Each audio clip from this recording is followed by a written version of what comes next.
मैं यशन सिंह एक बार फिर से आपका यशन ग्लोरिया यूट्यूब ऑनलाइन चैनल पे हार्दिक स्वागत एवं अभिनंदन करता हूं। आप लोगों की जो बीएड की परीक्षाएं हैं वो समाप्त हो चुकी हैं। साथ ही साथ जो कॉपी का मूल्यांकन होना था वो मूल्यांकन भी पूरा हो चुका है। यानी कि एग्जाम के बाद कॉपी का मूल्यांकन कार्य भी पूरा हो चुका है, चाहे वह गोरखपुर विश्वविद्यालय हो या सिद्धार्थ विश्वविद्यालय, दोनों जगह पे कॉपी का मूल्यांकन हो चुका है। सिद्धार्थ विश्वविद्यालय में बीएड सेकेंड ईयर की जो प्रयोगात्मक परीक्षाएं हैं वो भी समाप्त हो चुकी हैं। यानी यहाँ सिद्धार्थ विश्वविद्यालय में अब केवल रिजल्ट आना शेष है, बाकी सारी औपचारिकताएं पूरी कर ली गई हैं। अगर हम गोरखपुर विश्वविद्यालय की बात करें तो वहाँ पे एग्ज़ाम पूरा हो चुका है, कॉपी का मूल्यांकन हो चुका है, अभी वहाँ प्रैक्टिकल बाकी है। तो गोरखपुर विश्वविद्यालय से संबंधित ऐसे प्रशिक्षु जो हमारे चैनल के माध्यम से अपनी तैयारी किए थे, उसमें से बहुत सारे प्रशिक्षु ऐसे हैं जो मैसेज करके, फ़ोन करके ये बोल रहे हैं कि प्रैक्टिकल होता कैसे है, प्रैक्टिकल के बारे में कुछ बताइए। तो इतना घबराने की ज़रूरत नहीं है, प्रैक्टिकल से इतना घबराने की ज़रूरत नहीं है। जब आप प्रैक्टिकल की फ़ाइल बनाए होंगे तो उसमें 2 फाइल होगा वार्षिक पाठ योजना का, 2 फाइल होगा वार्षिक पाठ योजना का, जिसमें आप अपने जो दोनों सब्जेक्ट होंगे उससे संबंधित एक-एक लेसन प्लान बनाए होंगे, एक-एक पाठ योजना बनाए होंगे और वही दोनों पाठ योजना आपको पढ़ाना है, वही दोनों पाठ योजना आपको पढ़ाना है। जो पढ़ाने का समय होता है उसमें कुल 3 एग्ज़ामिनर जाएँगे, टोटल 3 एग्ज़ामिनर होते हैं जो आपका प्रैक्टिकल लेते हैं और आपको उतने ही समय पढ़ाना है जितने समय आपको वो तीनों देख ना लें। यानी जैसे ही उन तीनों ने आपको देख लिया, पीछे जाएँगे, पीछे बैठ के वो देखेंगे और जैसे ही उन तीनों लोगों ने आपको देख लिया, आप वहाँ से तुरंत हट जाएँगे। चाहे वो आपको 5 मिनट में देख लें, चाहे वो 2 मिनट में ही देख लें, चाहे जैसे आप एंट्री करें 1 मिनट के अंदर ही वो देख लें। यानी वहाँ कोई ये तय मानक नहीं है कि आपको 5 मिनट पढ़ाना है कि 10 मिनट पढ़ाना है कि 15 मिनट पढ़ाना है कि आधा घंटा पढ़ाना है। जब तक वो तीनों आपको देख नहीं लेते हैं तब तक आपको वहाँ से नहीं हटना है। इसका मतलब ये हो गया कि आपको ज़्यादा से ज़्यादा 5 मिनट ही आपको टीचिंग करना है, 5 मिनट से ज़्यादा टीचिंग आपको नहीं करना है।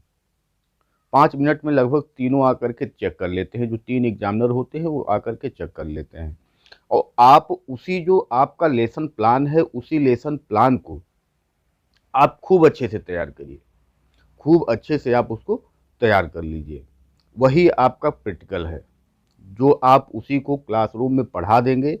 अब कोई-कोई एग्ज़ामिनर होते हैं जो दोनों पढ़वाते हैं, कोई एग्ज़ामिनर होते हैं जो कहते हैं कि दोनों में से एक जो सबसे अच्छा आपका तैयार हो वही केवल पढ़ा दीजिए। तो आप तैयारी एक की खूब अच्छी बनाए रखिए और दूसरा भी आप तैयार रखिए। यानी एक का आप खूब अच्छी तैयारी कर लीजिए और बाकी दूसरा भी आप तैयार रखिएगा, हो सकता है पढ़वा लिया जाए। तो आप उसी लेसन प्लान को खूब अच्छे से तैयार करिए। दूसरी बात, जो लेसन प्लान आपने बनाया होगा उसके ऊपर आप चार्ट, मॉडल या जो कुछ भी वास्तविक वस्तुओं को ले करके जा करके आप टीचिंग कर सकते हैं। उससे संबंधित जो सारी चीज़ें होंगी वो आप पहले से ही मैनेज कर लीजिएगा कि हम पढ़ाएँगे कैसे। केवल वहाँ पे जो टीचर होता है वह आपको केवल यही देखता है कि आप की पढ़ाने की शैली क्या है, आपके पढ़ाने का तरीका क्या है। बाकी और वो कुछ नहीं देखता है। कहीं ऐसा तो नहीं कि आप डर रहे हैं, आप अभी किसी दिन भी माइक्रो टीचिंग नहीं आपने किया है, आपने टीचिंग नहीं किया है, ये सारी चीज़ें वहाँ स्पष्ट रूप से पता चल जाती हैं कि आपने किया है कि नहीं किया है। हम लोग भी प्रैक्टिकल कराने जाते हैं, प्रैक्टिकल लेने जाते हैं तो यही चीज़ें देखते हैं केवल कि कॉन्फिडेंस आप में कितना है, आप अपने जो पाठ्यवस्तु है, जो कंटेंट है उसका नॉलेज कितना रखते हैं और उसको आप किस तरीके से टीच कर रहे हैं। आधा मिनट कोई भी एग्जामिनर होगा, आधा मिनट से ज़्यादा आपको देखता नहीं है, आपका अवलोकन नहीं करता है और उतने देर में ही उसको पता लगाना होता है कि आप कैसा टीचिंग कर रहे हैं। तो जब आपको तैयारी आप अच्छी तैयारी किए रहेंगे तो वहाँ पे आपको कोई समस्या नहीं आने वाली है। आप वही लेसन प्लान जो आपको एक लेसन प्लान दोनों में से खूब अच्छे से तैयार कर लीजिए और दूसरा भी आप तैयार रखिए। हो सकता है दूसरा भी पढ़ाना पड़े। तो एक तो बहुत अच्छे से तैयार होना चाहिए और दूसरा भी आप तैयार रखिए, हो सकता है उसको भी आपको पढ़ाना पड़े। बाकी इसके अलावा प्रैक्टिकल में कुछ नहीं होगा। आप लोग एकदम आपकी जो फाइलें होंगी वो कॉलेज में ही जमा हो चुकी होंगी। एग्जामिनर उसके बाद प्रैक्टिकल के बाद जाएगा, आपकी फाइल को चेक कर लेगा, आपसे उससे कोई मतलब नहीं रहेगा। तो एग्जामिनर केवल आपका जो टीचिंग होगा, टीचिंग मेथड होगा, वो आपके का केवल देखेगा। इसके अलावा वो कुछ नहीं देखता है। तो आप परेशान मत होइए। गोरखपुर विश्वविद्यालय के जितने भी प्रशिक्षु हमसे जुड़े हुए थे, उनको शुभकामनाएं हैं। उनका प्रैक्टिकल भी अच्छा होगा। आप वही एक लेसन प्लान खूब अच्छे से तैयार कर लीजिए, उस पे चार्ट बना लीजिए, उस पे मॉडल बना लीजिए, या और जो कुछ भी संभव हो वास्तविक वस्तुएं अगर उस संदर्भ में आप ला सकते हैं तो वास्तविक वस्तुओं को खोज लीजिए और वही ले जा करके आप टीचिंग करिएगा। आप अगर ज्योग्राफी से हैं तो आप मानचित्र का प्रयोग कर सकते हैं, आप ग्लोब का प्रयोग कर सकते हैं, आप नक्शे का प्रयोग कर सकते हैं।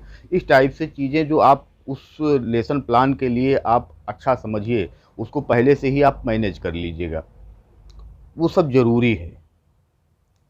बाकी अगर आपको कोई समस्या आती है तो आप कमेंट बॉक्स में उसको मेंशन करके आप हमसे पूछ सकते हैं। बाकी आपको प्रैक्टिकल से संबंधित कोई भी टेंशन लेने की ज़रूरत नहीं है, उस पे बहुत ज़्यादा परेशान होने की ज़रूरत नहीं है। सिद्धार्थ विश्वविद्यालय में समाप्त हो चुका है, गोरखपुर विश्वविद्यालय में बाकी है। अब चर्चा हम शुरुआत करते हैं रिजल्ट के बारे में। हमने जैसा पहले ही आपको बताया कि सिद्धार्थ विश्वविद्यालय के साथ साथ गोरखपुर विश्वविद्यालय से संबंधित जितने भी कॉलेज हैं, सबका जो मूल्यांकन कार्य है वो पूरा हो चुका है। अब मूल्यांकन कार्य के बाद भी उसमें बहुत सारे कार्य होते हैं। पहले उसमें कोडिंग होता है, कोडिंग हो करके फिर मूल्यांकन होता है, मूल्यांकन हो करके उसके बाद फिर उसको डिकोड करके उस नंबर चढ़ेगा, नंबर चढ़ करके फिर मार्कशीट तैयार होगा, उसके बाद फिर रिजल्ट आएगा। यानी उसमें बहुत सारे कार्य होते हैं। तो ये जो बहुत सारे कार्य होते हैं, मूल्यांकन तो हो चुका है।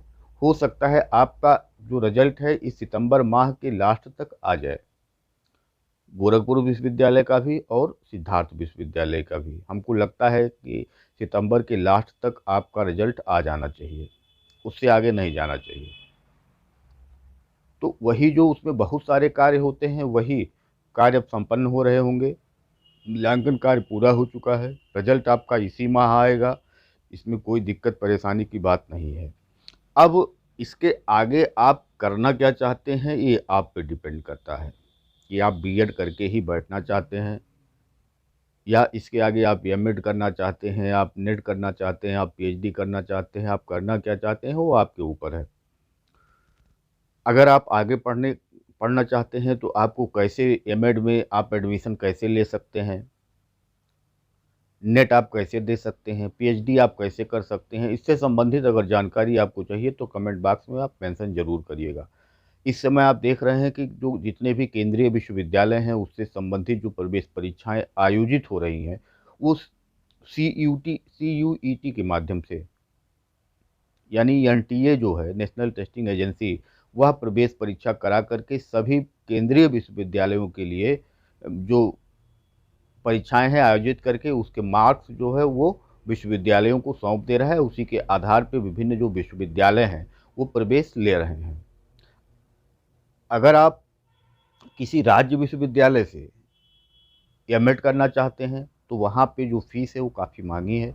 अगर आप केंद्रीय विश्वविद्यालय से एमएड करना चाहते हैं तो वहाँ पे फीस सस्ती है, वहाँ पे पढ़ाई अच्छी है।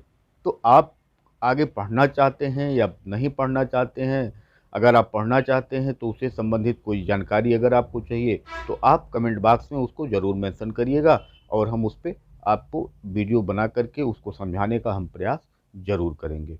दूसरी चीज़, हमने शुरुआत किया था UP TET, super TET, C TET या वनडे टाइप की जो एग्ज़ाम होती हैं उससे संबंधित जो मैथमेटिक्स होता है उसको पढ़ाने के लिए और मनोविज्ञान को पढ़ाने के लिए। लेकिन आप लोगों का जो सपोर्ट है वो नहीं मिल रहा है।